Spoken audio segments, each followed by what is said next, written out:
Então, a gente está no nosso segundo bloco, a Dani, nossa convidada, ela fez o gentil de vir até nós, dessa vez, vindo a gentil até lá. Eu vou passar a palavra para ela, depois a gente abre para as perguntas. Vou fazer mais ou menos parecido como a gente fez com a Tatiana. Boa tarde.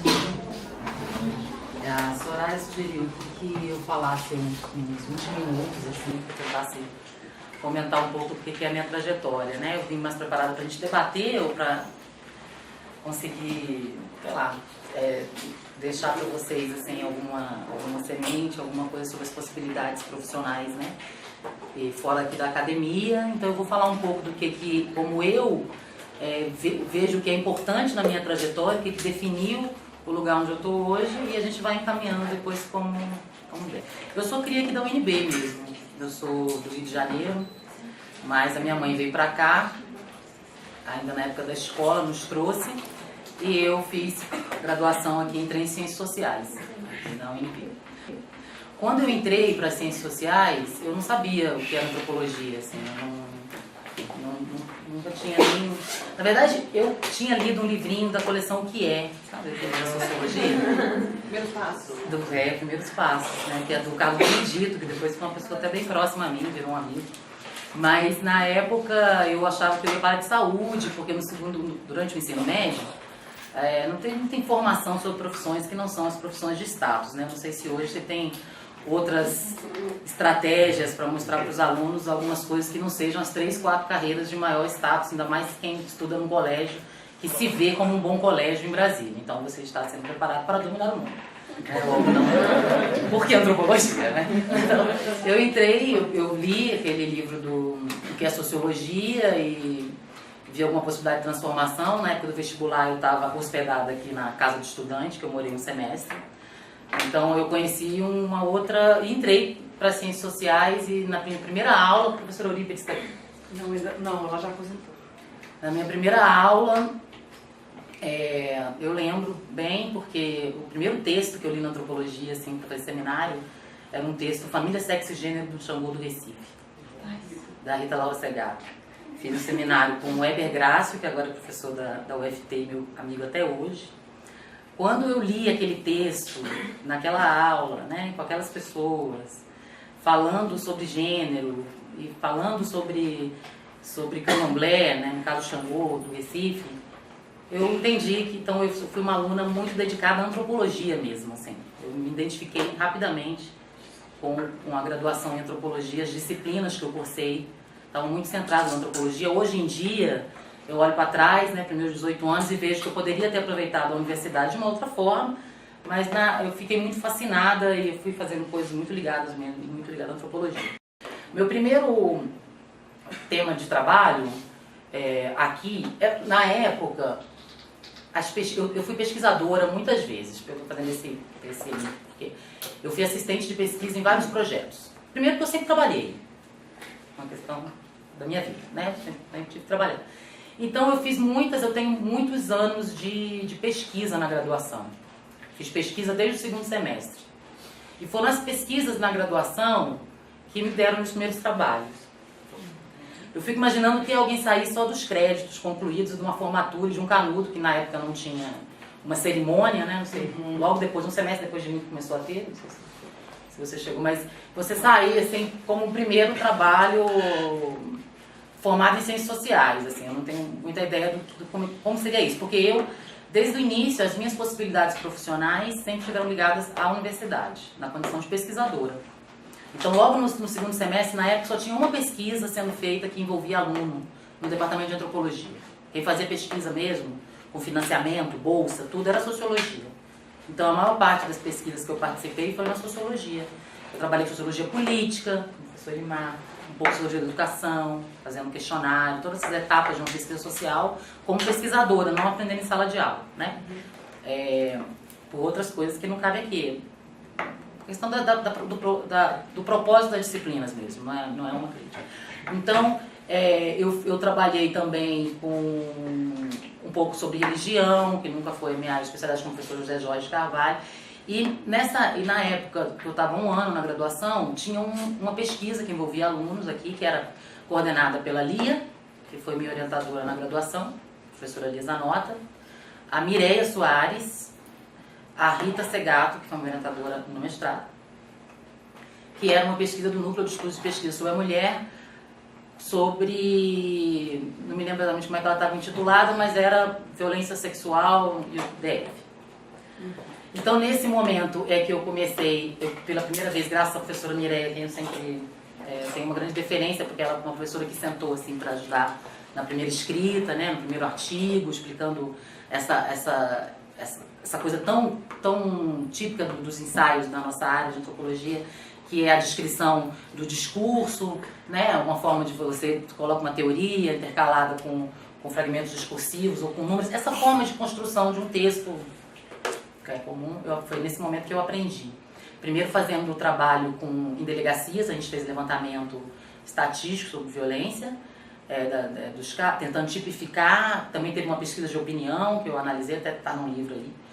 E depois eu me interessei, nessa época se dividiram entre aqueles que trabalhariam mais com as vítimas, que estavam ligados à professora Mireia, e aqueles que trabalhariam com os agressores, que foi o meu interesse, por isso que eu fui coordenada pela professora Rita, e fui fazer minha etnografia na graduação, é uma etnografia, olha o nome, gente, porque os nomes da antropologia, os títulos, ou eles são poéticos, ou eles têm 2 pontos, né?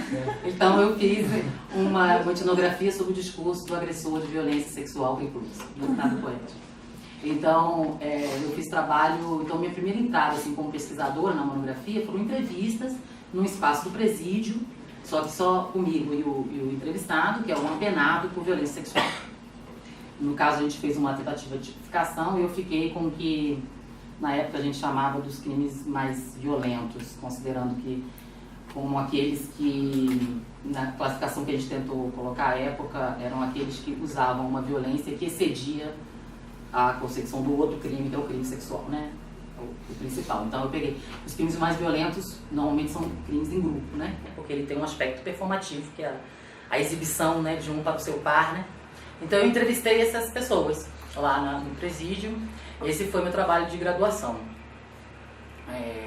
Estou falando isso porque ele me marcou muito, porque logo antes de me formar eu já me candidatei para o mestrado aqui, né? Então eu entrei primeiro com um projeto que era sobre a penitenciária, e logo no segundo ano de mestrado eu não queria mais trabalhar com esses temas e começou a pular em mim essa fantasia da nossa sistema disciplinar, né, da comunidade, né? Eu tive vontade de ir esse outro espaço. Não que eu ache que ela só se realiza na comunidade, estrito senso, claro que não, né?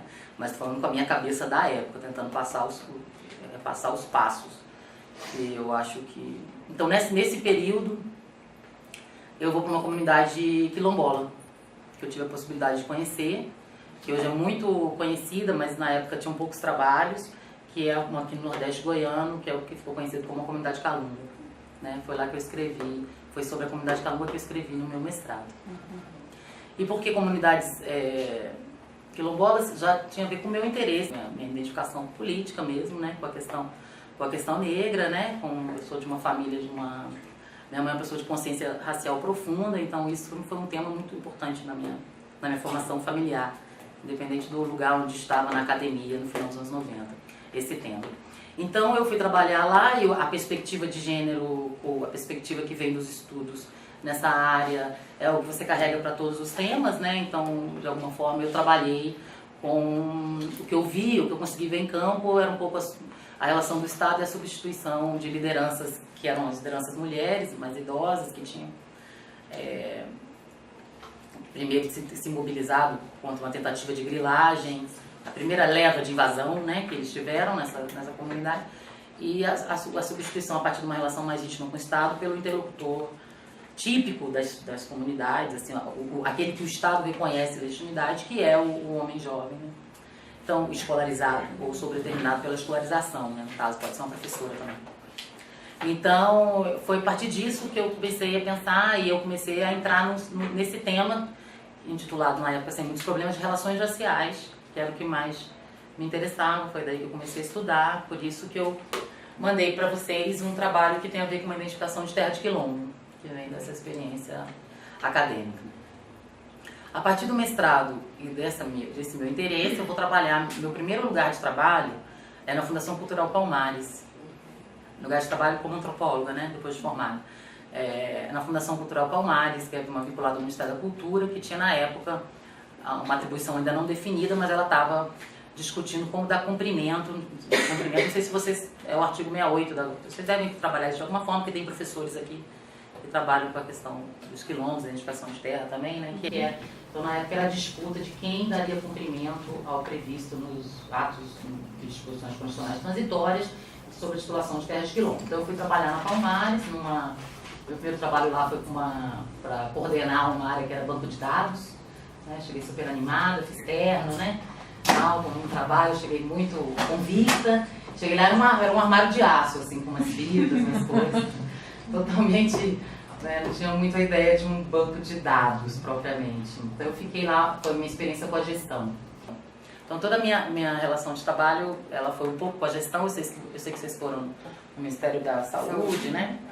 Eu tive minhas entradas na gestão e tive minhas entradas na docência, e elas foram intercaladas por trabalhos autônomos. Então, depois de ter trabalhado um tempo na gestão, eu fui para docência. Cheguei a lecionar em algumas faculdades aqui de Brasília, lecionando introdução à antropologia, sociologia da educação, antropologia da saúde. E eu lecionei um pouco, mas fui me identificando mais com um trabalho que tinha a ver com o que a gente chama de trabalho de campo, né? Então, desde esse primeiro trabalho com a comunidade Calunga, que foi para mim um descentramento enorme, porque eu, na época, muito urbana, né? Uma pessoa de apartamento.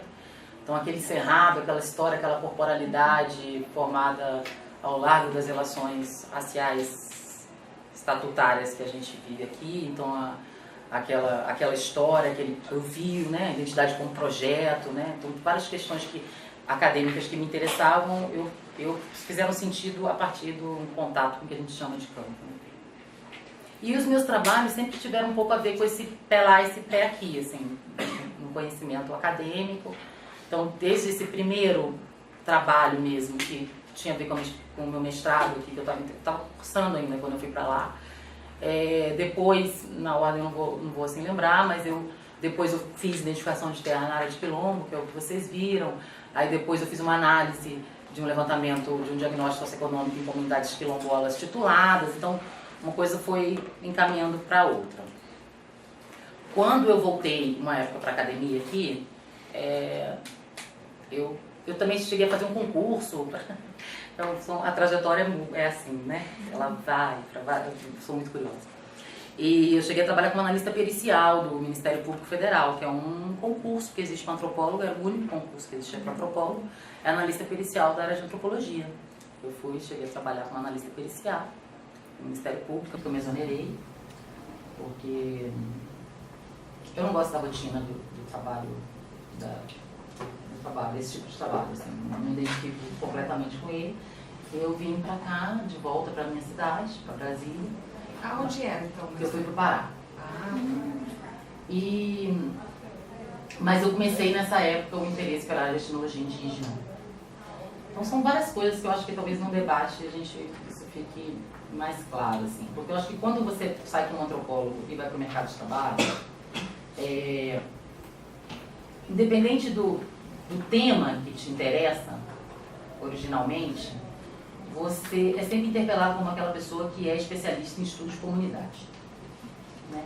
Isso para o bem e para o mal, para mim para o bem, me abriu um mundo que hoje é o meu mundo.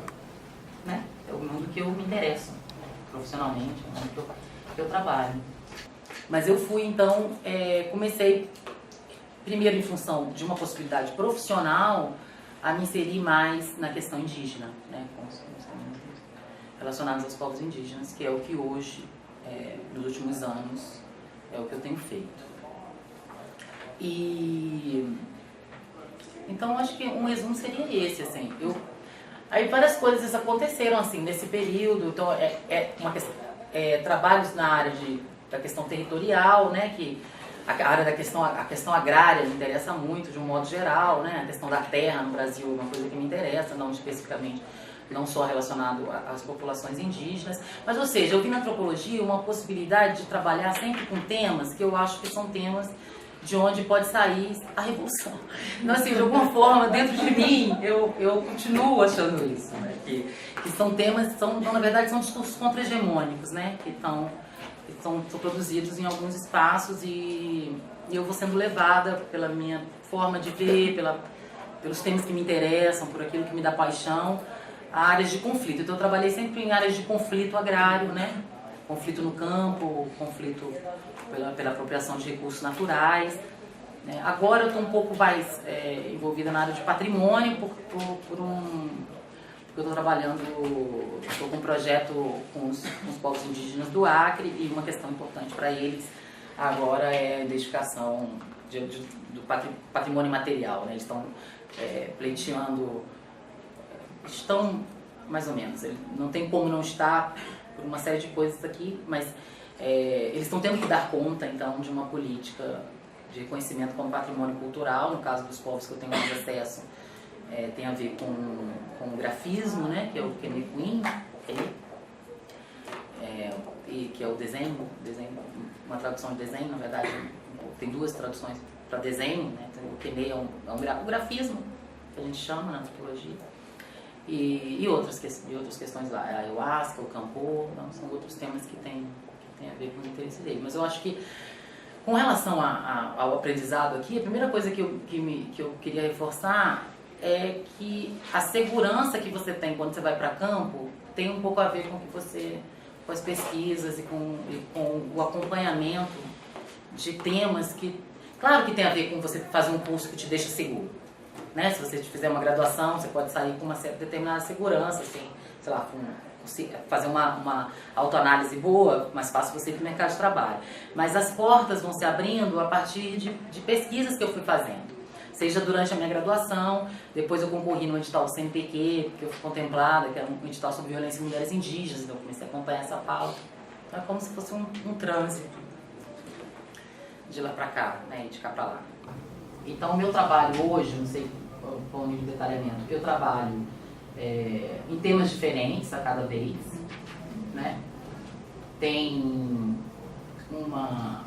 Eu trabalho por demanda. Aprendi há pouco tempo que a arqueologia tem uma expressão que chama arqueologia de contrato, né? A gente não tem essa expressão. Eu ficava pensando, o que eles querem dizer, né, com arqueologia de contrato? Porque eu fui trabalhar no Acre e trabalhei com 2 arqueólogas perto de mim. E aqui a gente não tem formação em arqueologia, né? Então, uma área que é próxima, uma área recente no Brasil, né? Arqueologia. Depois da nossa formação de graduação, que a arqueologia se faz, né? E agora tem um campo que está em expansão, né, que tem a ver com os licenciamentos, né, com tudo isso. Então, que é a ideia de fazer um trabalho por demanda, né? A gente na antropologia não tem nada parecido com isso. Na arqueologia, eu acho que eles querem dizer também que é um trabalho feito por um determinado contratante, assim, né? Na arqueologia, tem um contratante que te demanda uma coisa, você tem um contrato e você executa. Essa palavra não poderia ser passada pra gente, exatamente, acho que para os antropólogos, estou pensando isso agora, né? Porque tem uma possibilidade de um trabalho antropológico assim, que você responde a quesitos, né? Eu já fiz um trabalho de análise, um exemplo, um trabalho que eu fiz para o MPF como perita. Chega uma pessoa, um operador do direito, olha para você e fala assim, olha, a gente tem denúncias de morte de indígenas, de crianças aqui. Então eu preciso saber o que está acontecendo. Ele pode convocar um perito a responder algumas questões. Isso é uma coisa, então, que eu já fiz isso nesse contexto, por exemplo, descobri qual era a questão, porque morte de crianças indígenas, né? Na verdade tinha a ver com questões de saneamento, no final tinha a ver com uma corrupção do conveniado da execução da saúde, que era a prefeitura local, né? Que isso você só consegue descobrir lá, né? O que está acontecendo. Mas tem uma outra, que é uma coisa muito específica, muito a ver mais com a área jurídica, assim, né? Que é você ser um perito. Mas quando normalmente você é convocado, assim, para um trabalho, eu tenho a impressão, eu estou pensando junto com vocês isso, porque isso não é uma coisa que a gente conversa muito, assim. Eu não, que não faz isso. Te espera uma certa...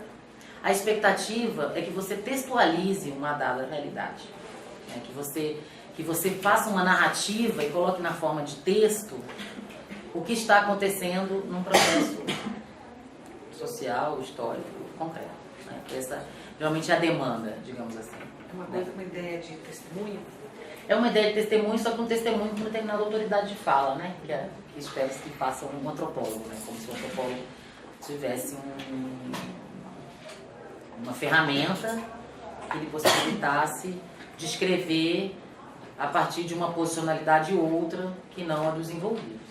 Então, se esperam sempre que você construa uma narrativa, que você constrói uma narrativa, seja sobre sujeitos de direito, seja sobre um conflito que envolva a comunidade. Então, tem uma ideia de que o Estado ele é opaco a qualquer pessoa, a qualquer cidadão, certo? Mas tem uma sensibilidade do Estado que alguns desses cidadãos, que é parte dos seus súditos, que é necessário de alguma forma um mediador para poder marcar no discurso do papel, dos processos administrativos, do que fica registrado, o que as pessoas concretas estão fazendo no seu processo cotidiano, social. Às vezes eu me sinto um pouco assim, né? Como se você tem um mundo encastelado, por exemplo, esse trabalho que eu fiz para o MDS, que eu passei para vocês. Você tem um mundo de bem intencionados, né? Muitas entidades de ciências sociais, que trabalham com uma determinada política, que é a área de assistência, de transferência de renda. A gente veio daqui, tem uma formação para ser você deve conhecer alguém. Mas você tem uma política sendo pensada em termos universalistas, chegando a comunidades diversas, de regiões diversas. Então, como é que você faz para compreender impactos que você imagina que possam ter um elemento chamado, sem problematização, de cultural, ou alguma especificidade que está além daquela que se acredita que é possível acessar com questionários de grande porte, survey, fazendo amostra por população urbana, né? Então você precisa de alguém que possa ter um tempo de escuta, um hábito de escuta, um conhecimento sobre determinadas categorias para agilizar, né? Para você entender o que está se passando com um determinado grupo e que você passe isso, consiga trazer essa informação para um gestor de política pública, por exemplo. Esse é o trabalho da análise dos programas de transferência de renda que eu fiz com outros antropólogos e antropólogas, que é você ir até uma aldeia e conversar com as pessoas o que significa esse Bolsa Família, o que significa a política de assistência, o que está acontecendo ali, né? Ouvir uma história sobre o que está acontecendo e passar isso para quem define políticas e ações, projetos, programas, o que seja, que impactem essas populações, de alguma maneira. Então, essa é uma parte do que eu acho que eu sinto, assim, que é uma outra parte da experiência que tem a ver com o trabalho, com a gestão, que eu estava vindo no carro pensando como falar isso para quem vai entrar no mercado de trabalho, né? Porque a gente que está em Brasília ainda por cima, acho que eu converso com profissionais que são do Rio de Janeiro, né? Que foram para lá. A inserção profissional é muito diferente dos antropólogos daqui, né? Porque não tem essa máquina pública aqui. Lá. É lá, quer dizer. Inclusive que tem áreas de avaliação de políticas públicas, que é o caso dessa que eu acabei de citar do Bolsa Família, é o próprio Estado que quer avaliar a efetividade da sua política. Então isso não vai ser feito com os seus burocratas, com o seu quadro técnico. Ele vai procurar uma outra avaliação independente.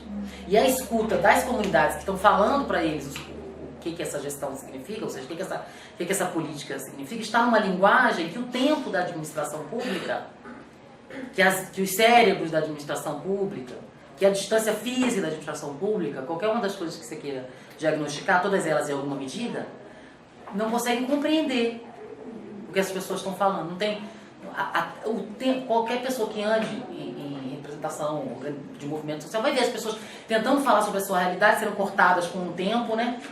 Com essa mania de controle do tempo, essa falácia de controle do tempo em qualquer debate que envolve o movimento social. A pessoa não consegue expressar exatamente o que está falando.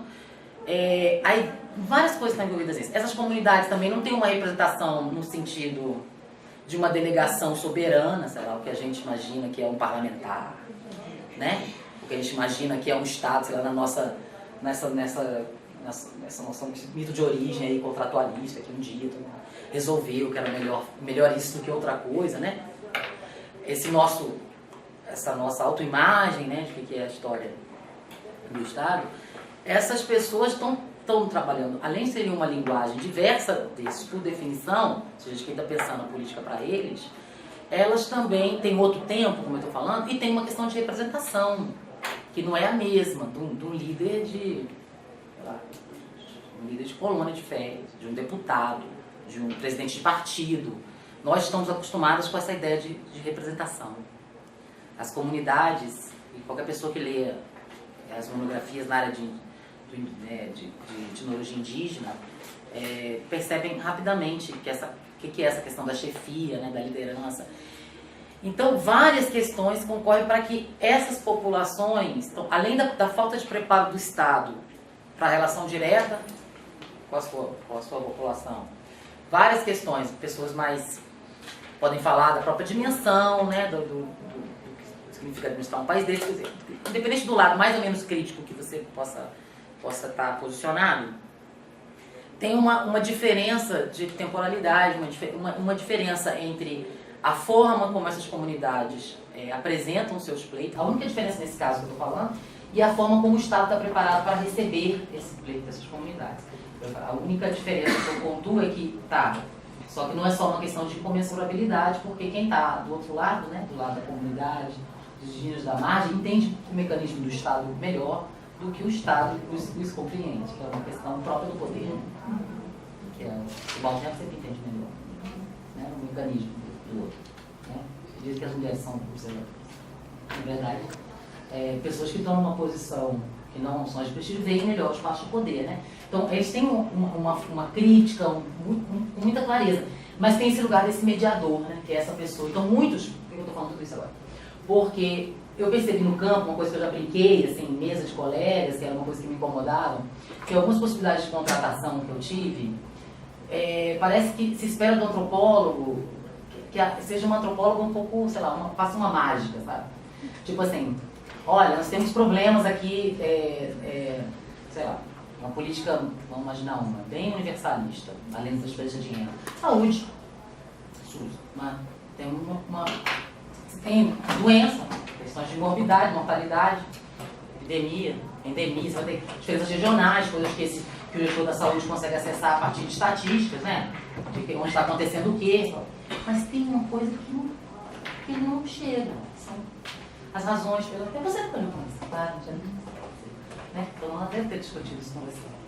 Então, como é que você vai, nessa hora, porque seu parceiro Ministério da Saúde, você fala, bom, o que nós vamos fazer diante de tantas questões? Vamos contar no antropólogo. Então tem um pouco, eu já vivi mais de uma vez uma coisa meio mágica, assim, tipo, olha, eu tô achando que tem uma questão racial posta, a gente resolveu contratar um antropólogo, o que a gente faz? Né?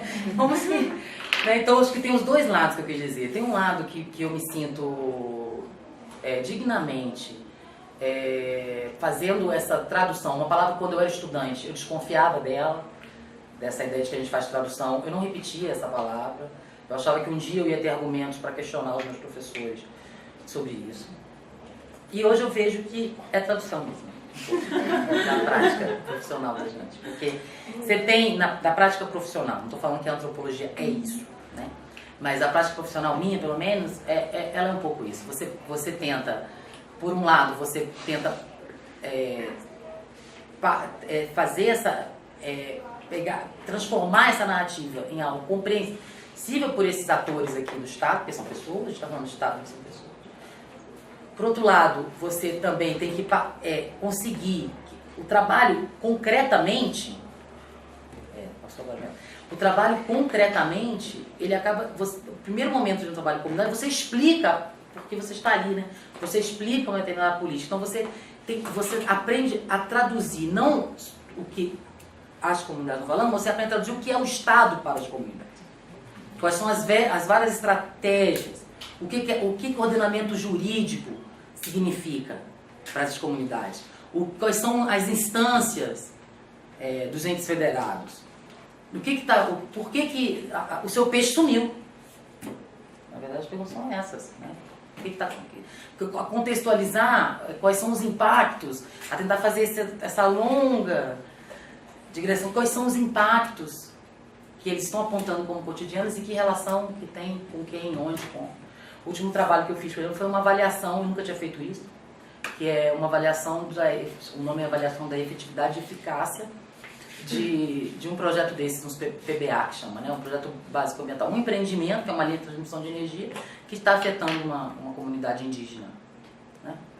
Então, você vai chegar para saber, vai reportar num documento se as coisas estão funcionando. Então, o nosso trabalho é sempre, meu trabalho é sempre apontar como as coisas não estão funcionando com relação aos direitos dessas comunidades. E, ao mesmo tempo, um compromisso político, porque a gente tem lado sempre, né? Isso não é uma questão. Toda vez que se diz aí, sei lá, alguma grande mídia, como se fosse da neutralidade, é um assunto que não dá nem para debater, porque é lógico que a gente... Né, tem como fazer antropologia com qualquer... Não sei como é que vocês estão pensando hoje em dia, mas essa ideia de alguma técnica que te dê alguma neutralidade para que você chegue em campo e veja uma dada realidade, isso é uma fantasia colonial, antiquada, né? Não tem a menor pertinência, né? Só cabe mesmo para alguém que não trabalha em campo. Então, você acaba produzindo você tem um lado, você tem que produzir um convencimento do outro lado, é persuasão mesmo. Então, como que você consegue produzir um convencimento? Eu tentei mostrar para vocês algumas coisas nesse texto, sei lá, uma comunidade que eu fui, que é um trabalho mais simples, mais antigo. Então eu achei que tinha a ver com isso. Como é que você traz essa história para convencer esse operador, para ficar num papel, para que essa comunidade possa, daqui a alguns anos, pleitear, está documentado ali, assinado. A realidade não é a mesma da oralidade, não tem a mesma legitimidade da oralidade. O texto tem sempre uma legitimidade maior do que a oralidade. É um texto hoje, nossa, por isso o antropólogo também. Uma das várias razões. Uma outra coisa, um outro trabalho, que é esse mais de análise quantitativa, que eu falei, que era para a definição de um fundo, ele também tem perguntas, tinha um termo de referência de contratação que te dizia o que você tem que dizer. Mas você está defendendo alguma ideia, está defendendo ali que as políticas de pobreza não são adequadas para as populações. Não sei quão eficiente fui no argumento, mas a linha seria esse o argumento. Então você está sempre tentando convencer o outro dessa história particular e da necessidade que essas populações possam tecer o filho da sua própria história, né? Como a frase que a gente diz aqui, uma professora daqui escreveu um texto com esse nome, inclusive, que esses textos são os filhos da própria história. Então, é um pouco assim que eu me sinto, informalmente. Vamos lá. Não, muito legal, um montão de coisas. Eu quero falar algumas coisas, mas eu queria passar a palavra para vocês primeiro, depois eu falo, porque eu acho que vocês têm perguntas. Vamos lá, Sara, Pedro, Rebeca, olha só, né? Vou fazer um bloco, fazer assim, acho que... Como vocês quiserem, pode ser um. Para a gente aproveitar mais o tempo. Então vamos fazer 4. Tá bom. Você pegou e falou que quando você trabalhou, né, com concurso público lá no ensino pericial, né, no Pará, você falou que não gostou, não era muito sua vibe. E eu queria falar quais eram os seus incômodos, assim, perguntar quais eram os seus incômodos lá mesmo. Que rotina era essa que você não gostou, né? Ela falou em termos de rotina. Que rotina foi essa que você não gostou? Isso. Quais eram suas atribuições, que se vocês não se... por que você não conseguiu se adequar lá, vamos dizer assim? Ou o trabalho se adequar a você, né? Que às vezes pode acontecer isso. Qual é o nome? Pedro. Oi, Pedro. Eu tenho uma experiência bem pessoal, estava trabalhando agora na Secretaria de Direitos Humanos. Aí eu tinha aquela rotina de chegar a tal horário, sentar, ficar na frente do computador, esperar dar tal horário para ir embora. E às vezes não tem trabalho, às vezes tem muito. E assim, aí por motivos pessoais também de querer ter um tempo maior para finalizar aqui o curso, eu resolvi sair e na época eu conversei com as minhas chefes. A gente conversou bastante sobre esse assunto dessa rotina. Eu não sei se isso é algo para você que te incomodou, né, nesse quesito do serviço público, de ter essa rotina tão... tem que fazer isso, tal horário, isso, tal horário. E elas me deram a sugestão de quando eu me formasse, poderia fazer consultoria. E aí, tipo, eu eu fiquei muito interessado desde então, né? Até achei muito legal quando a professora trouxe essa área de consultoria. Eu queria perguntar se isso te incomoda, se isso foi uma das coisas que te levaram a virar consultoria. Não, mas eu só queria pegar uma carona na pergunta do Pedro, que é assim, fica parecendo que a vida de consultor não tem rotina. Eu imagino que tenha. Conhecendo muito bem a Daniele, que é super organizada, como é que você coloca essa rotina? Como é que você lida com a rotina da consultoria? A Rebeca, sobre essa questão desse analista, me chamou muito a atenção você ter saído, porque pra gente, quando a gente não tem noção do que é o mercado de trabalho com tecnologia, a gente pensa que concurso público é o ápice, porque... pela questão da estabilidade mesmo, mas eu fiquei pensando até que ponto o salário não foi suficiente para te prender, ou se você já via fora dessa carreira como analista outras possibilidades que compensassem isso para você. Porque, né, não sei, às vezes eu acabo pensando que não há algo que pague melhor do que isso. Tá, sim. Sara, você lembrou do primeiro? Eu lembrei do primeiro, desculpa. Fala aí. Referente ao trabalho, em alguma parte você vai falar, não só você, né, mas os outros pesquisadores também mencionam que existe uma legítima desconfiança, né, de gestores municipais, estaduais e tudo mais. Eu queria saber se não ocorriam confusões, tipo, como se você fosse vista assim, às vezes, ou se você foi inserido em um campo, de qual maneira, entendeu? Porque isso pode ocorrer, né, também. Olha, acho que várias coisas para responder. Eu acho que como três colocações tem a ver com o MPF, que chamou a atenção, depois eu respondo do PBF, porque tem muita coisa. Olha, a questão do MPF, é como se fosse ficou um pedaço da minha vida, eu nem sabia nem que eu ia citar o MPF. Como eu comecei com uma coisa cronológica, então porque apareceu o MPF, porque é uma inserção importante na nossa área. A minha experiência no Ministério Federal, como trabalho, foi o lugar em que eu tive as melhores condições de trabalho. Quando você faz um concurso para o Ministério Público, é um lugar onde você tem respeitado seus horários, seus direitos, assim, ele não é um lugar ruim de trabalhar. O que eu sei do MPF é o seguinte: como você subsidia o trabalho de um procurador da República. Então, a depender do procurador da República, o seu trabalho como antropóloga vai ser interessante ou não. Porque o procurador, o que o pessoal do MPF gosta de usar como exemplo, é que eu já ouvi mais de uma vez, é que todo procurador, você deve ter mais ou menos ideia do que é o MP na organização do Estado, mais ou menos, aproximado. Agora, então, alguém sempre tem alguma ideia, porque eles estão à frente aí dos grandes jornais, né, as notícias. Um comentário comum que eu já ouvi lá dentro é que todo procurador da República é um procurador-geral da República. Então, que ele tem, diferente de um juiz ou de outras categorias, ele tem como, ele dá início às suas ações, é muito mais discricionário do que outras carreiras. Então, quando você tem um procurador, o procurador, só que ele carrega uma determinada experiência quando ele chega. Estou falando em geral, não estou falando da minha experiência, tá? Estou falando até do depoimento de colegas. Quando você se coloca num espaço, você pode ter um procurador que acabou de entrar para trabalhar como procurador da República e tem uma enorme experiência, como eu vi, na área tributária. Um procurador que saiba muito da área tributária, pode ser um procurador maravilhoso na execução de suas funções, que tenha uma assessora antropóloga, é diferente de um procurador da área de direitos humanos, foi um que eu trabalhei. Então, quer dizer que o trabalho como antropóloga, ele acaba dependendo de a quem você se reporta. Porque, por mais que tenha uma independência funcional considerável no Ministério Público, comparado a outros lugares, depende dessa pessoa te demandar. Mas essa não foi a razão pela qual eu saí do Ministério Público. Inclusive, eu trabalhei com um procurador muito interessante lá, que tinha acabado de chegar e que estava muito interessado na questão dos assentamentos, e que fez um trabalho bem importante sobre o INCRA na região. Importante, assim, para a moralidade pública, né? Não para os agentes do INCRA. Aí então, a questão do MPF, a minha escolha pelo MPF foi uma questão de escolha. Quando você escolhe uma coisa, você está optando pela falta de todas as outras. Foi uma questão pessoal. Eu antes de ser chamada, eu tinha passado meu doutorado aqui. Então, eu ficar lá no MPF significava que eu não ia conseguir concluir as disciplinas aqui.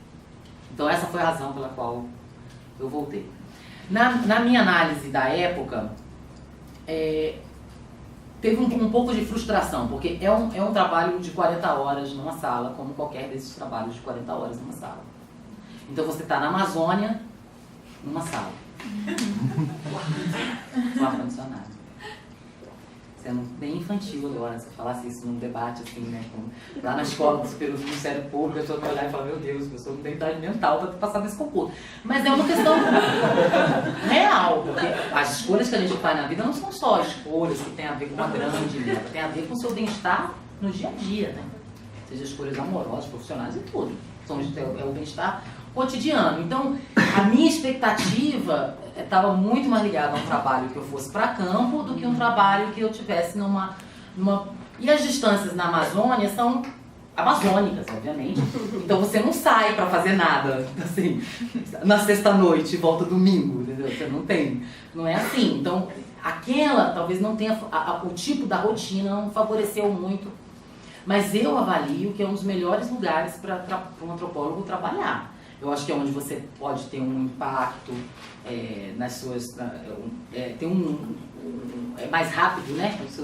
O seu trabalho tem um impacto, mas só que você trabalha com os operadores do direito. Você vai construir narrativas que têm a ver com esse mundo dos operadores de direito. Se você tiver um operador do direito que seja seu aliado, como eu sei que tem antropólogos que trabalham com procuradores.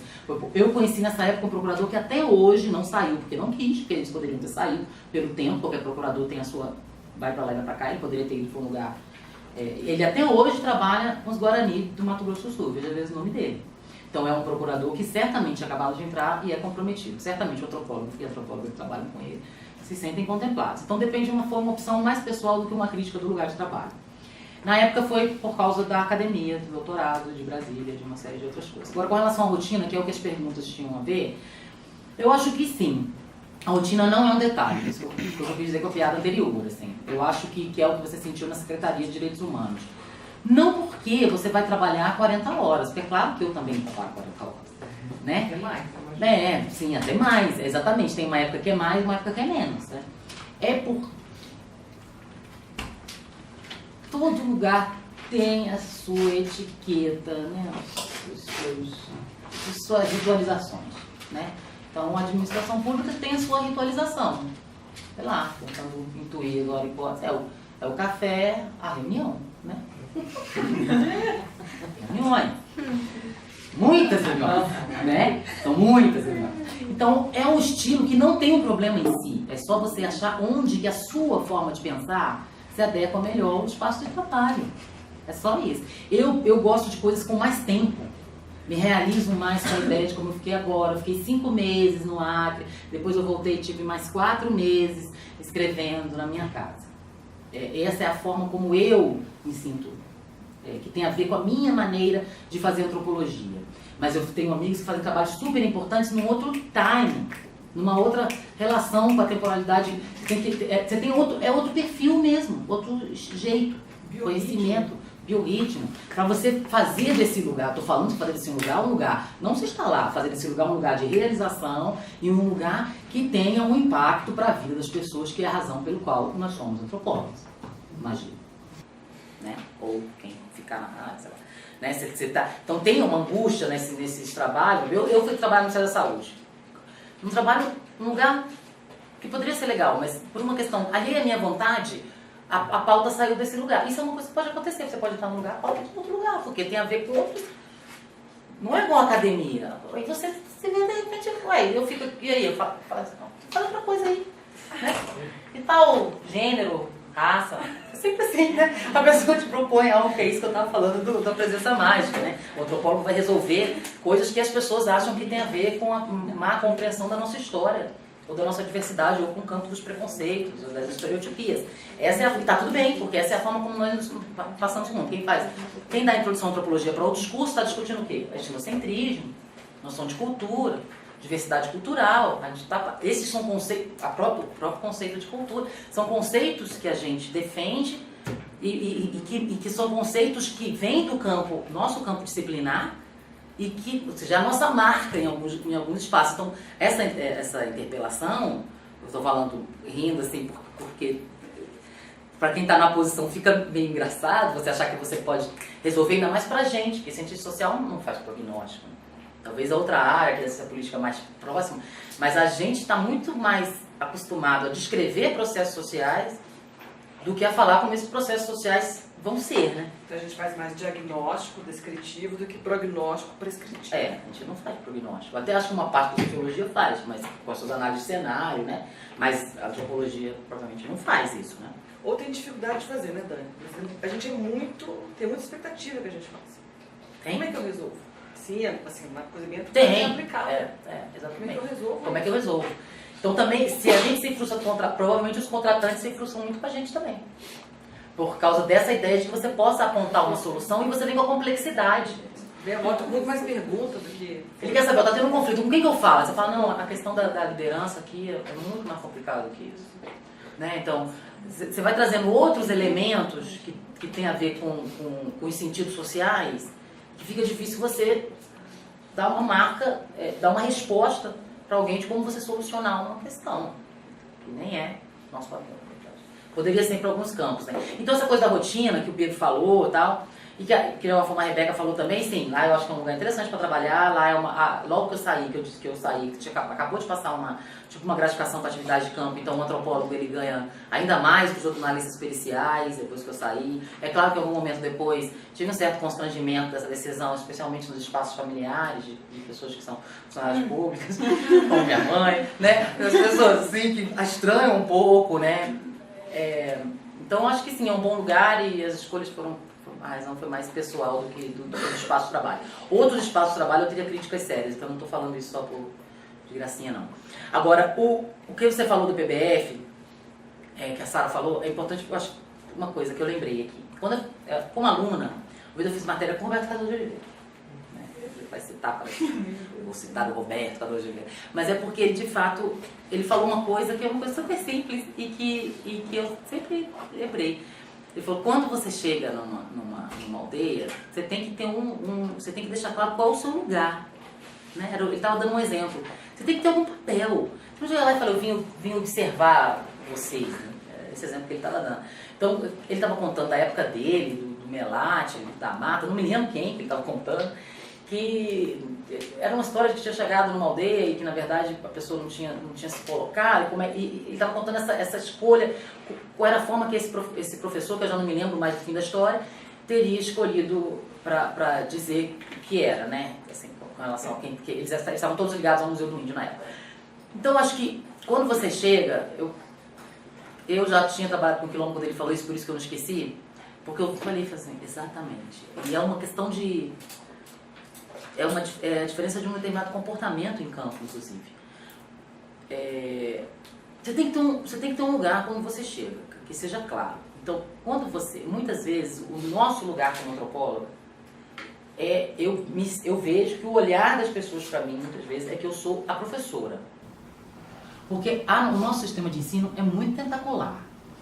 Então, ele chega em lugares em que outros braços do Estado não chegam. Então, todo canto tem uma escola. Muitas vezes eu sou vista como uma professora, né, pelas comunidades que eu vou trabalhar.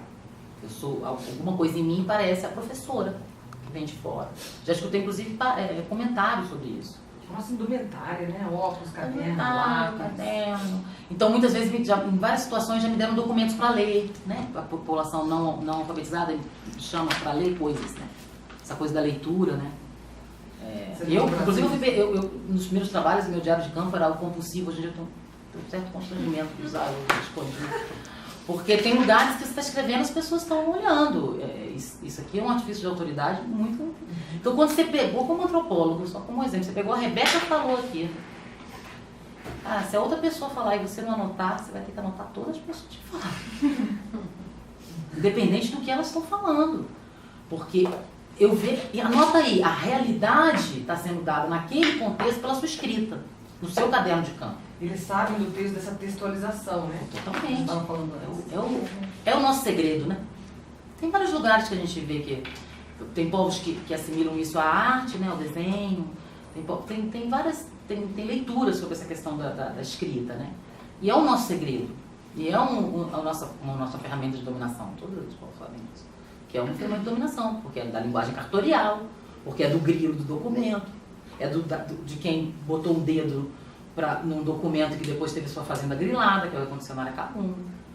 É o caso da comunidade que eu passei o texto, que é a pessoa que usou um ardil para pegar um documento de alguns comunitários.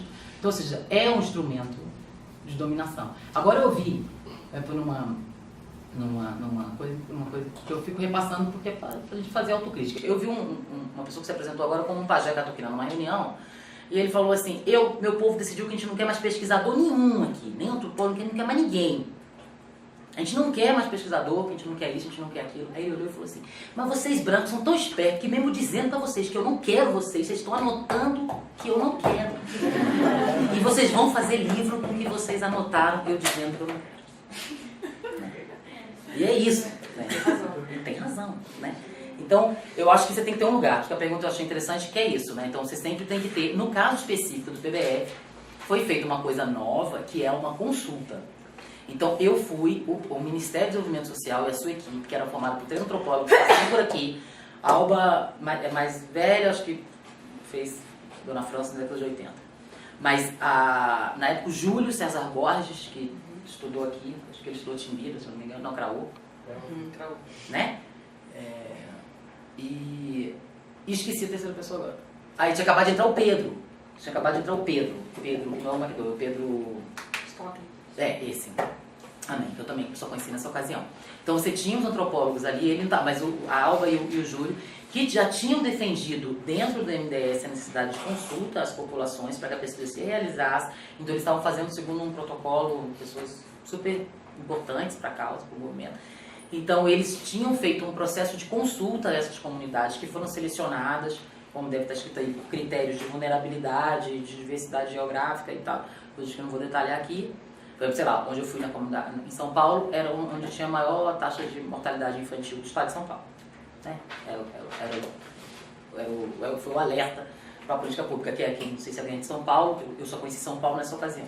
Eu conheci São Paulo e fazendo um trabalho de campo com Guarani, eu conheci, que é o Pico do Jaraguá. Muito... Não é Vale da Ribeira, não. Não, é na cidade, o Pico do Jaraguá, é o lugar mais alto da cidade de São Paulo, fica no caminho do...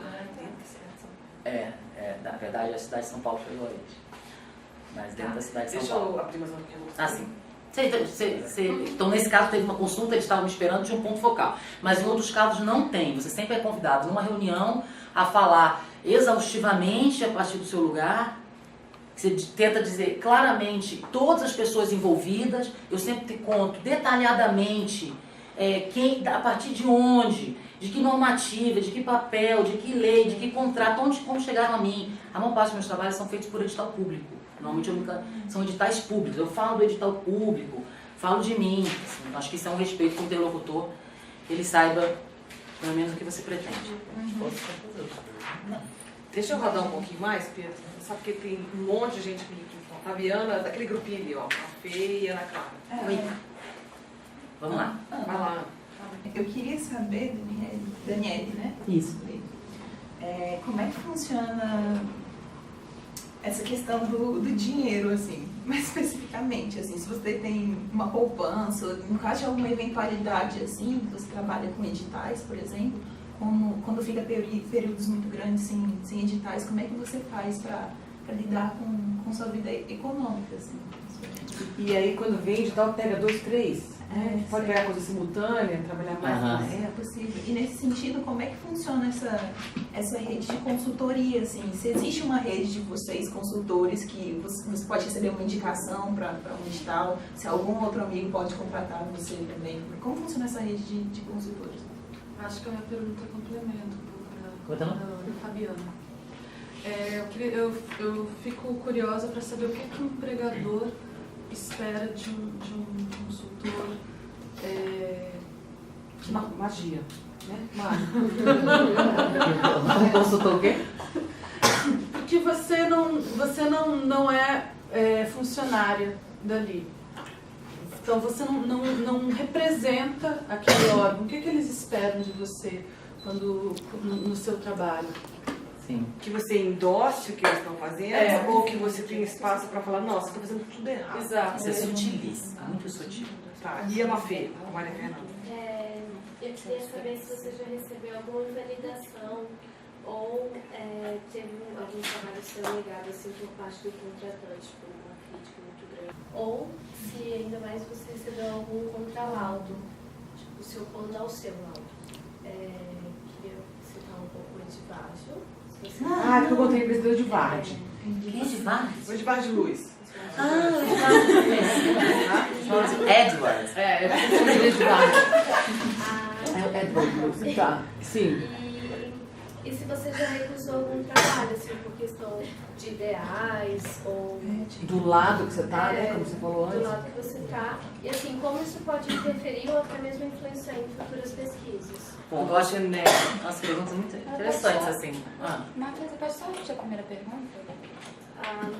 Se a Daniela já recebeu alguma invalidação no seu trabalho ou teve o trabalho negado por parte de contratante.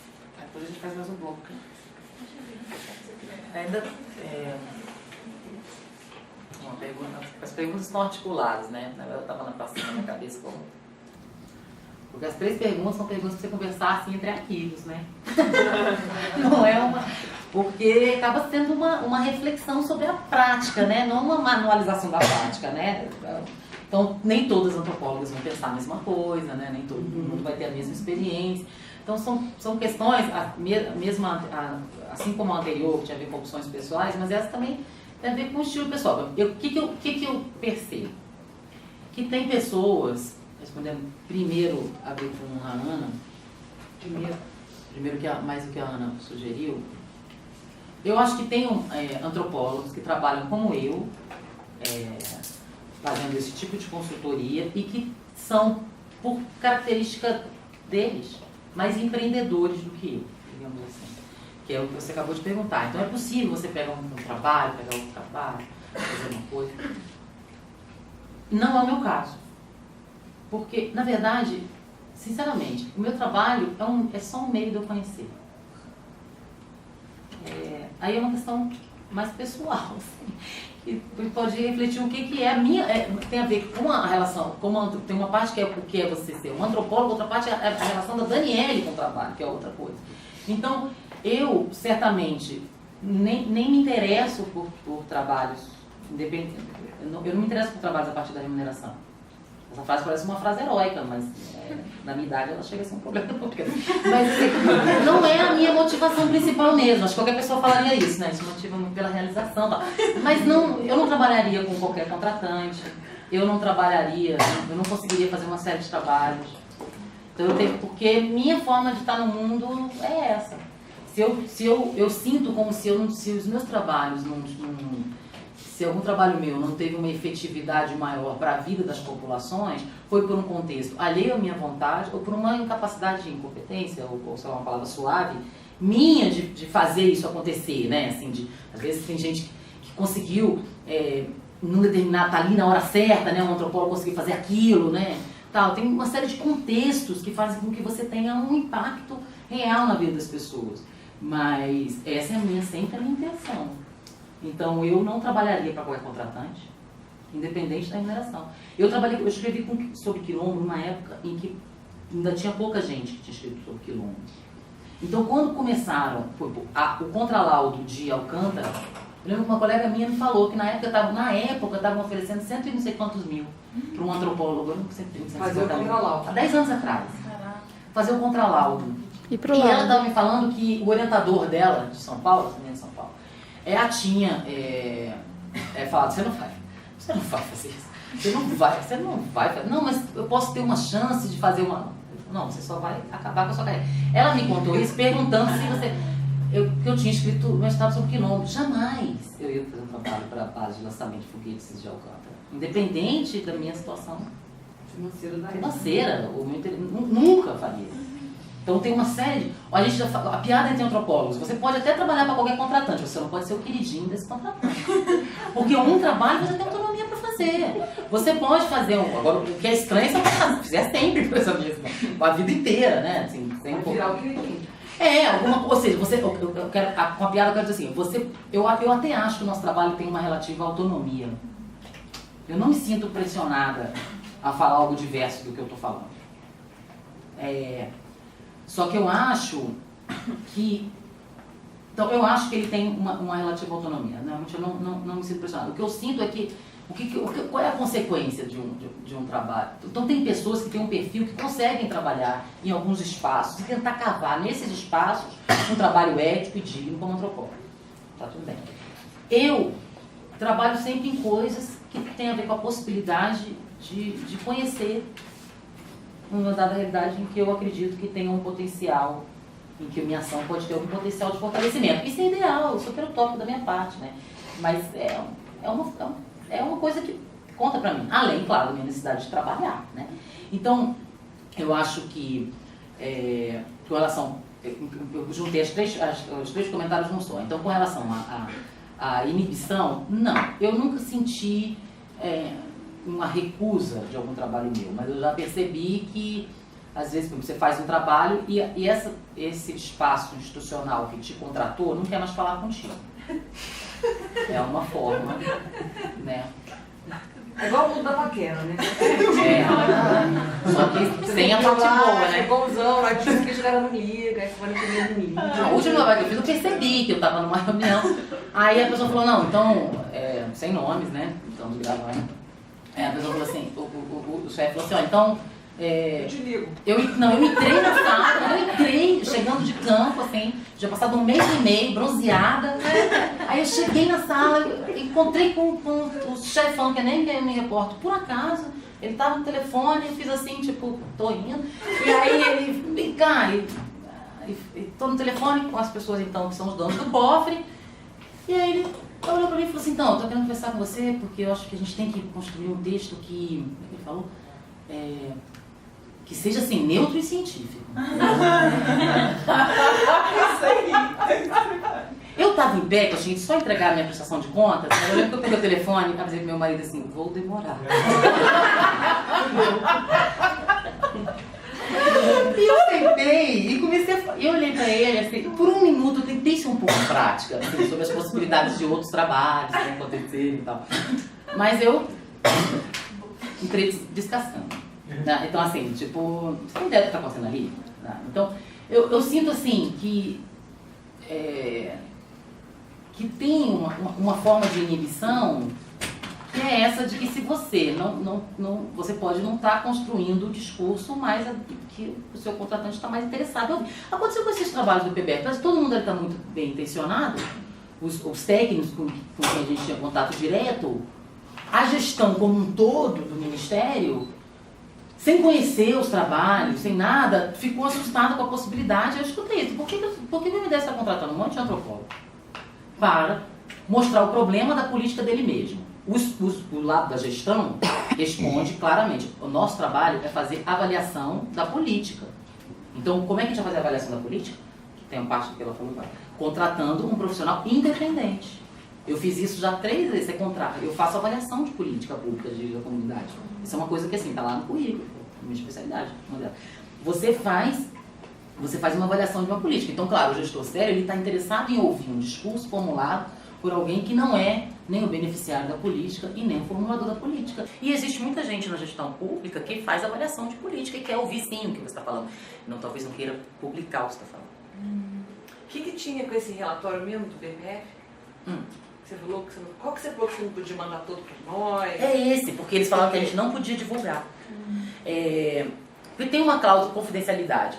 Tem uma cláusula de confidencialidade, que a gente tem que o produto é o produto. Essa cláusula sempre existiu. Mas ele está tão já diagramado para virar uma publicação? Não, aí o que aconteceu? Cada antropólogo fez o seu relatório das áreas. E um outro antropólogo fez uma síntese desses relatórios, que é o Ricardo. Nos vários relatórios, você tem as pessoas conhecidas. Primeiro que você tem uma diferença entre os relatórios que tem a ver com a experiência anterior dos antropólogos e antropólogas com o povo em questão, que é uma coisa sempre importante. Né? Então, por isso que preferencialmente que tem experiência com o povo é um aposto das contratações que é fundamental para o antropólogo. O antropólogo que trabalha numa determinada região tem que ser ele mesmo, preferencialmente. Porque a possibilidade dele, ele tem que ser ele. A possibilidade dele compreender o processo, alguém que já escreveu, ou que estuda, ou que trabalha, ou que produziu um trabalho anterior, junto a determinado povo, em parceria com determinado povo, ou sobre determinado povo, conhece a língua. Um desses antropólogos já tinha doutorado, conhecia já, inclusive, a língua.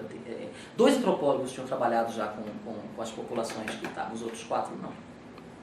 Então, nos relatórios, seja por uma questão de experiência anterior, ou seja por uma questão do que o antropólogo viu, da forma como ele narrou, ele tem uma história em que ele conta o que ele está vendo. Fizemos resumos que sistematiza isso. Então, eu mesmo acho que não teve ninguém botou para debaixo do tapete, digamos assim. O que foi apontado como problema pelos relatórios está no sumário executivo, que é o que foi publicado. Mas, de alguma maneira, os textos, com aquele relato em carne e sangue, contando do que acontece na lotérica, o que acontece no CRAS, nos centros de referência, o que acontece no cadastramento, o que acontece com os comerciantes, o que acontece com a atualização do patronato, que tipo de conflito, eles acharam que não querem publicar. O que é confidencial nos nossos trabalhos é muito delicado. Não é uma questão que eu me debruço muito, porque você não consegue impedir.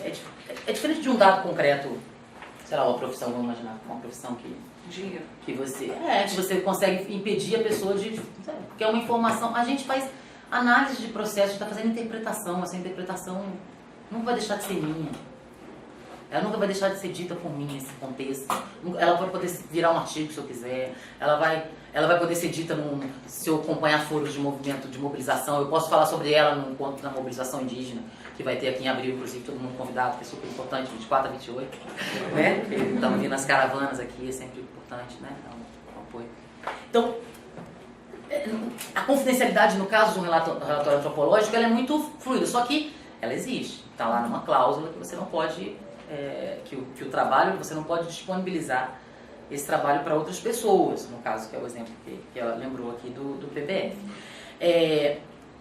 Com relação à parte mais, que eu não respondi mais específica que você fez sobre o pagamento, é isso, aí a vida é uma montanha-russa. Tem meses de secura e meses de bonança. Então eu acho que para responder isso de uma forma qualificada, teria que ser com vários antropólogos, cada um pudesse falar mais ou menos como faz. Eu não sei exatamente. Eu vivo assim, desde a graduação eu sou assim. Então tem uma época que eu recebo muito e uma época que eu não recebo nada. E eu tento administrar minha vida dessa maneira. E com relação à rede de consultores, não, acho que não tem uma rede assim que... Nem um grupo de e-mail. Que funcione, mas tem a rede de amigos, né? Como tem em qualquer lugar. É mais informal, acho muito informal. De Inclusive tem umas listas, tipo, não sei se você já viu, sei lá, antropólogos e companhia, não sei o quê. Alguns antropólogos, tipo Face, nunca vi divulgado nenhum edital naquele contexto. Então, é interessante. Porque as redes, então, talvez se você entrar numa rede equivalente de contadores, tenha lá vaga para contabilista. Não, né? minha prima que é veterinária me contou do Agrobase, acho que é o nome. Todos os dias ela me falou, Soraya, os contratos para... Como é que é o negócio? Os contratos em empresa até às 5 da tarde eles liberam nessa lista todas as vagas, depois às 18 horas as listas de vagas em mundo acadêmico. Eu fiquei olhando para ela, como é que é? Ela falou, zootecnista, agrônomo, veterinário, né, engenheiro agrônomo. Então tem muita vaga pelo mundo. Claro, não é? O capital está no agrobusiness. Claro, tem. Ela falou que todos os dias sai essa lista, acho que é Agrobase, Agrodata. Não tem nada parecido isso pra gente. Você acha que os botecos são lugares importantes? São, eu tenho menos, não tenho muito lugar. Eu acho que sim, eu acho que as minhas redes, a rede de amigos, né, a rede de antropólogos, acaba que, sei lá, o último trabalho, um colega que estava aqui e falou pra mim, nossa, lá, estão procurando, um exemplo de que não foi pro edital. E também tem a ver com características que também são pessoais, acho que tem gente que é mais, eu mando pro edital público, sou discreta. Como é que você descobre isso? No Diário Oficial? E como eles são também, geralmente? São concorridos.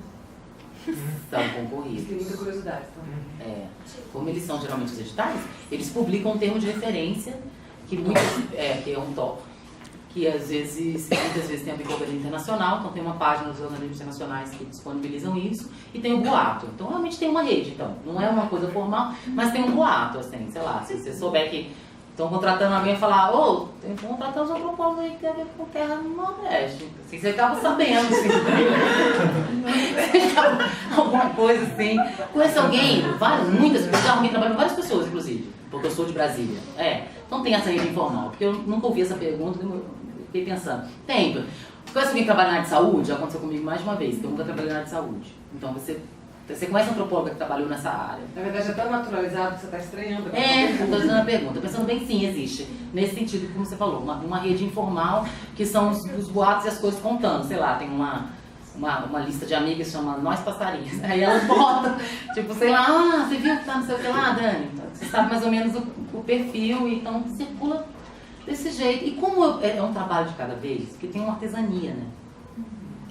Então, eu não sei, eu vou num trabalho de cada vez. Então, todo mundo sabe que agora eu estou interessada, as pessoas que me conhecem, todo mundo é ótimo.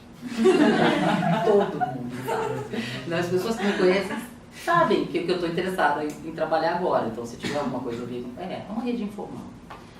E com relação a contralaudos que você perguntou, não, eu nunca trabalhei numa área que tenha um grau de conflito e que meu trabalho tenha chegado a um ponto, porque tem a ver também com o ponto que o seu trabalho chegou, né? Porque às vezes o antropólogo, sei lá, tem um professor do departamento que foram muitos anos acompanhando uma mesma população, um mesmo caso, o seu relatório foi passando por contraditórios. É uma possibilidade de um contralaudo, né? Assim, meus trabalhos nunca teve. Essa população, por exemplo, eles tiveram a terra demarcada. Acho que o que teve mais foi falta de esforço. Teve. O que teve mais foi a reação negativa ao meu trabalho é o silenciamento posterior à entrega do mesmo, né? Que é quando você acha que uma avaliação que você fez não teve muito resultado. O PBF é legal, a equipe é interessante, os antropólogos, mas eles também já foram embora, porque eles também são consultores. Então a gestão atual não vai ter interesse naquilo. Uma série de coisas que faz com que você, que é um pouco frustrante, que é você não perceber que aquilo que você em algum momento estava tentando construir como uma possibilidade real, por exemplo, de colocar um programa de transferência de renda mais adequado à realidade dessas populações, que no caso dos indígenas é fundamentalmente o transporte para buscar o recurso, e outras coisas também em outros lugares, né? Então, é isso. Não vou me alongar muito, mas eu acho que é você sentir que não teve não ecoou, essa é a palavra exata, que não ecoou o que você está propondo. Ou, claro, num caso desse que envolvia uma iniciativa privada, que é menos sutil, né? Que é uma empresa, e realmente você tem um chefe que olha, meio com desconfiança. Ele nunca vai olhar para você e vai... eu não acredito que você... Não tem a possibilidade... O nível narrativo que a gente trabalha não é um em que o contratante vai olhar para você e falar, não quero que você escreva isso. Eu nunca ouvi falar isso de um antropólogo. Então, eu acho que tem uma certa autonomia. Eu, pelo menos, nunca ouvi falar. Agora, foi um caso bem concreto, que envolvia um recurso grande, e eu vi a pessoa me falando que gostaria que eu escrevesse de uma outra forma. Mas numa situação... O neurocientífico. Mas numa situação em que eu pude falar que eu não ia escrever de uma outra forma. E como é a gente que também está na ponta, isso é muito cômico. É muita coisa. Porque tem um terceiro lá, que é a comunidade que nos recebeu. Isso também nos fortalece. Isso também nos fortalece no mercado de trabalho.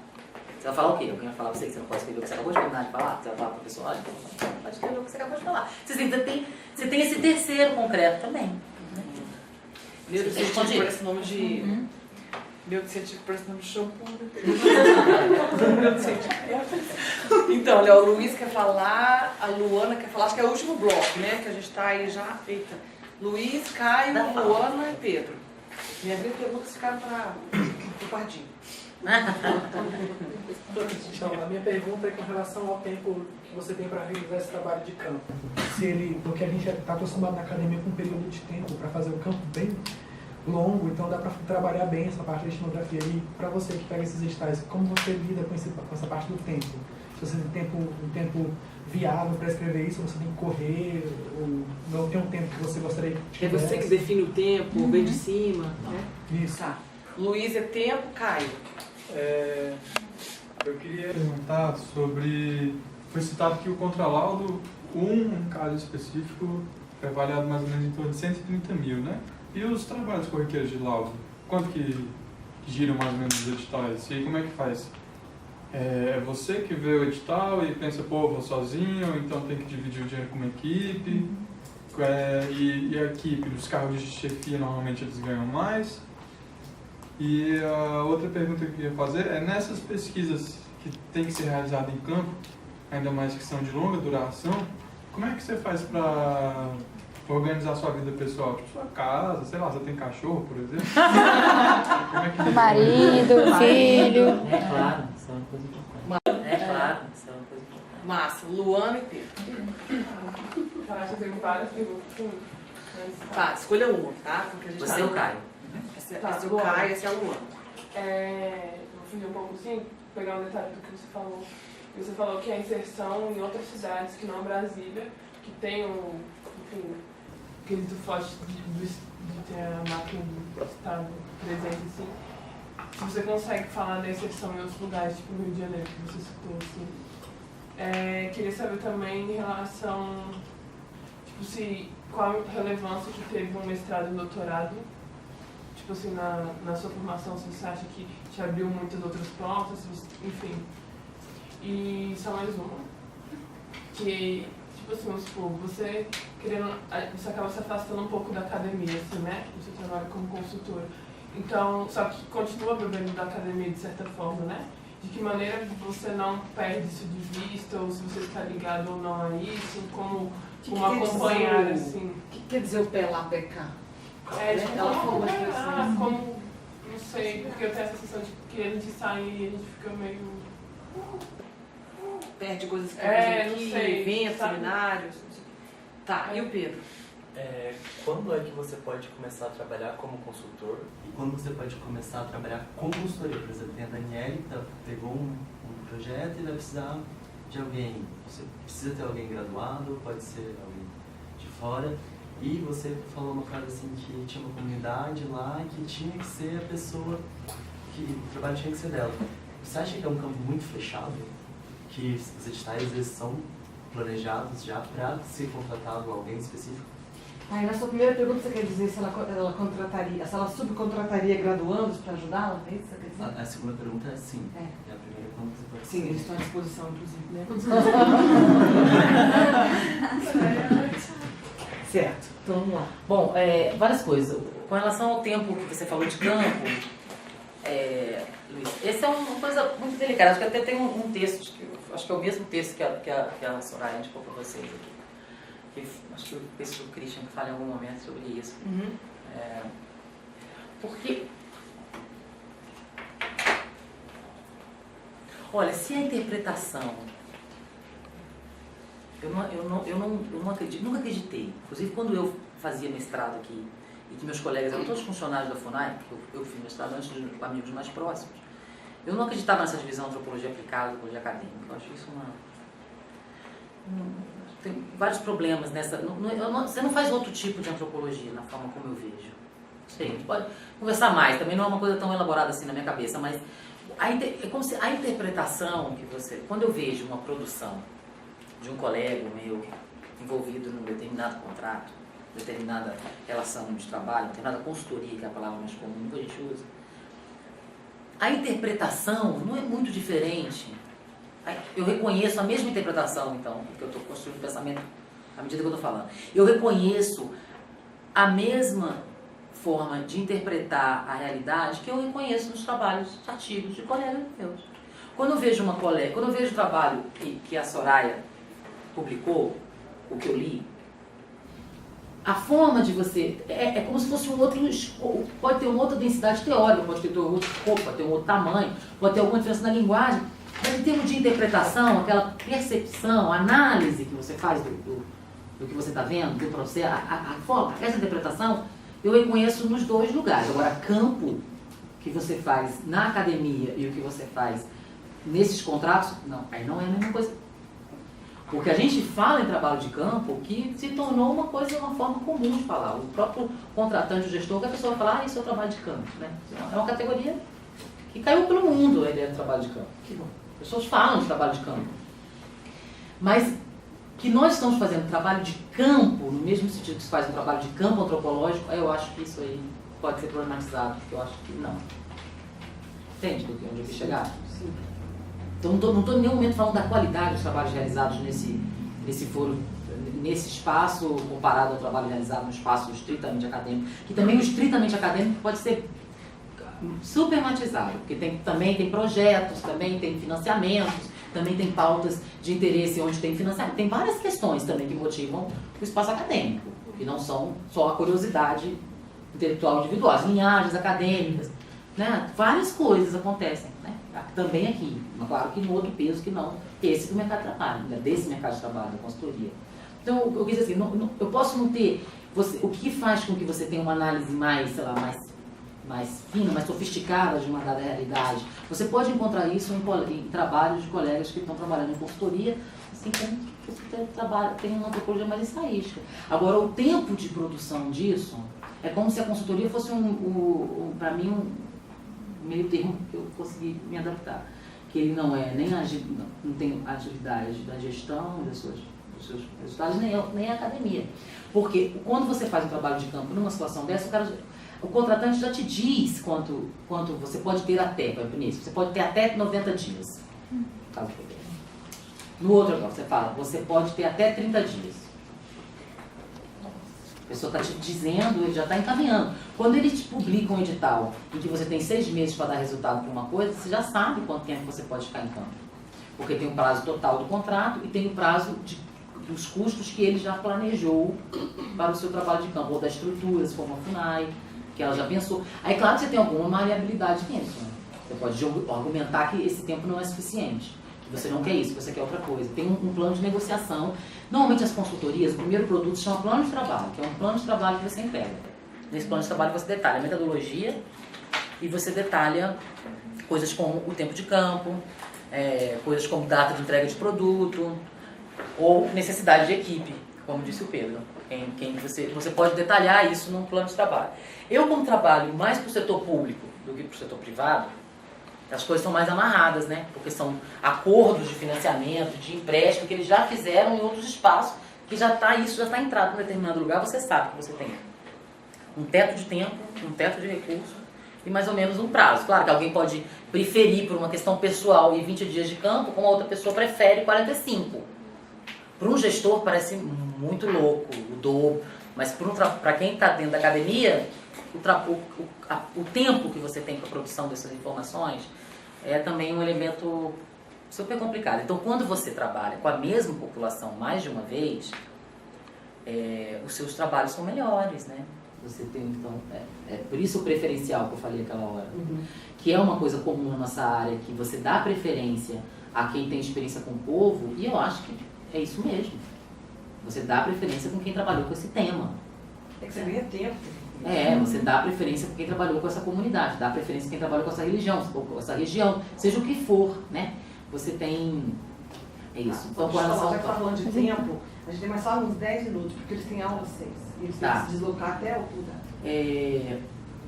Aí... Você pode selecionar o que você quiser também, se não der tempo, né? Tá, vocês falaram mais ou menos que... Não, só sobre essa questão da subcontratação, normalmente eu sou contratada, não monto uma equipe assim, mas eu acho que tem antropólogos que podem fazer isso. O último trabalho que eu fui, eu tinha a possibilidade de ter um assistente, que me foi dito que poderia ser de qualquer perfil. É um novo negócio que eles chamam? Não precisava falar só para ser antropóloga, assim, você precisa de um assistente. Você perguntar, você tem carteira de carro grande, assim, tipo assim, a pessoa pode não querer dirigir, a pessoa pode não querer, sei lá, a pessoa pode querer alguém que faça... alguma coisa assim. Aí eu falei, mas qualquer perfil. E foi uma estudante de antropologia comigo. Opa! Daqui. Opa! E ficou minha amiga. Vocês devem conhecer. Quem que é? Ana Carolina. Não é essa Ana Carolina? Oliveira? Acho que Oliveira. Você foi para Rondônia? Fui. Sim. Ela foi comigo. Então, diante da possibilidade, eu achei mais legal uma antropóloga pra ir junto. E eu olhei pra ela e me vi muito, assim, na idade dela, assim, no lugar. Primeira vez, não é bom, foi legal. Eu anotei uma frase do Pedro, como você trabalha como consultor, acabei de esqueci, não anotei o final, não sei o que foi que você perguntou direito ao fim. Mas com relação a esses editais, tem carta marcada, se não tem, se é não sei o que, isso eu não sei dizer. Tem lugar que sim, tem lugar que não. É sempre quando você olha, pode ser, pode não ser. Eu, na verdade, eu trabalho, a marca do meu trabalho é mais a minha capacidade de trabalho, às vezes, do que a possibilidade de trabalho aparecer. É o que eu consigo fazer, né? No meu tempo, né? Mais do que... Ou seja, que junta com ela, o que faz você conseguir, como é que você se... as duas coisas, o que você falou e o que você falou, eu comecei a tentar falar rápido, que é de alguma forma o que conta, né, para você ser contratado. Você falou mais de salário, você falou mais da academia. Sim, você tem uma variação, a nossa cultura bacharelesca está na contratação dos antropólogos. Então tem muitos lugares que tem a regra, o graduado ganha X, o mestre ganha Y, o doutor ganha Z, não fiz 2x, 3x, porque não necessariamente é muito mais. Então tem regras, às vezes, que é do próprio organismo internacional que fez um acordo com o governo brasileiro. Então, que a pessoa que tem um perfil X anos de experiência e tantos anos de formação, ela entra numa categoria tal. Eu nem sei quais são as categorias. Eu sei que, normalmente, eles pedem já como pré-requisito. Então, os trabalhos que eu faço, é mais comum que eles peçam. Hoje em dia, anos de experiência, tipo, sei lá, normalmente são 5 anos, 10 anos, e mestrado. Então, dos trabalhos que eu faço, normalmente é isso, né? Então, sim, quando você vai para o mercado de trabalho e que você tem uma formação acadêmica, é como se fosse o seu cartão de visita, né? Não é o plus, é o que te caracteriza. É o que te caracteriza. E há sim uma expectativa. E há na contratação, essa conversa está super informal, porque eu estou pensando a mesma que eu estou falando. Há na contratação uma coisa, os contratantes eles sabem, porque quando você vai fazer um texto, eles sabem da experiência que significa fazer uma dissertação de mestrado. Então, se você vai ser contratada e tem um texto, normalmente eles pedem que você tenha mestrado. Se você vai ser contratado, você vai fazer uma descrição, uma leitura de um levantamento, um diagnóstico, como agora, acabaram de me na sexta-feira para o trabalho, que eu achei super interessante. Eles estão pedindo graduação. Tem, é o tipo de trabalho também.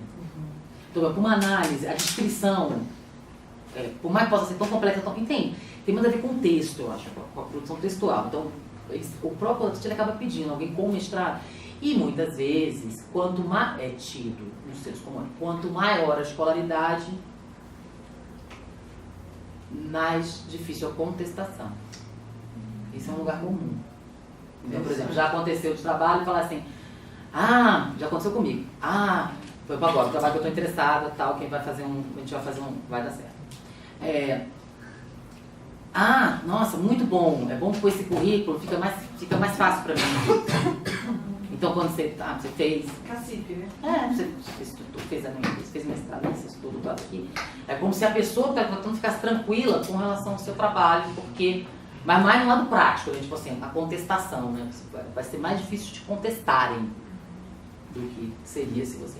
O que a gente sabe que não necessariamente é verdade. Porque uma pessoa que trabalha há 15 anos numa determinada área, com graduação... Tem várias unidades de tecnologia indígena que fizeram graduação, começaram a trabalhar nisso, trabalham 10, 20 anos, eles sabem muito mais dessa área do que eu passei por aqui, ou do que alguém que só ficou aqui.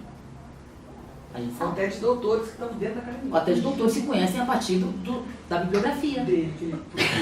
Né? Então, ou seja, a gente sabe que não é assim. Estou falando quais são os trejeitos do mercado de trabalho. Não estou defendendo que essa seja a forma dele, a melhor forma dele ser coisado. Então, a relação de academia de lá para cá, na hora foi só isso mesmo. Sucintamente, eu acho que é bem transparente, assim.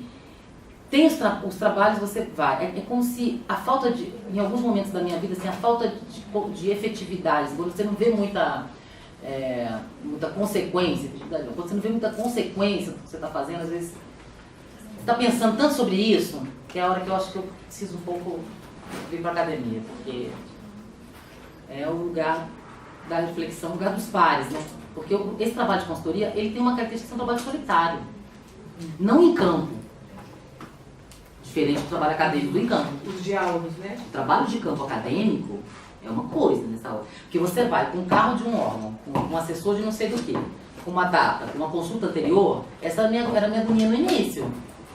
Esse espaço da observação participante, do diálogo, a meia luz, Você tem que construir, porque muitas vezes o seu trabalho, se tiver não mais por questão territorial, você nunca vai conversar com alguém sem que tenha uma pessoa interessada, uma associação, um líder comunitário. O seu trabalho tem a ver com a definição de uma coisa fundamental para a manutenção da vida daquelas pessoas, que é uma delimitação territorial. Você não vai ficar lá conversando no tempo da pessoa, como a gente aprende, como a gente fantasia a liberdade, da pessoa contar a sua história. Você vai estar conversando, vão estar 5 pessoas observando, vão estar 5 pessoas de olho no seu gravador, vão estar 5 pessoas tentando ler seu diário de campo. Eu já peguei uma vez um avião foi parar em Rondônia porque me avisaram que eu roubar minha mochila.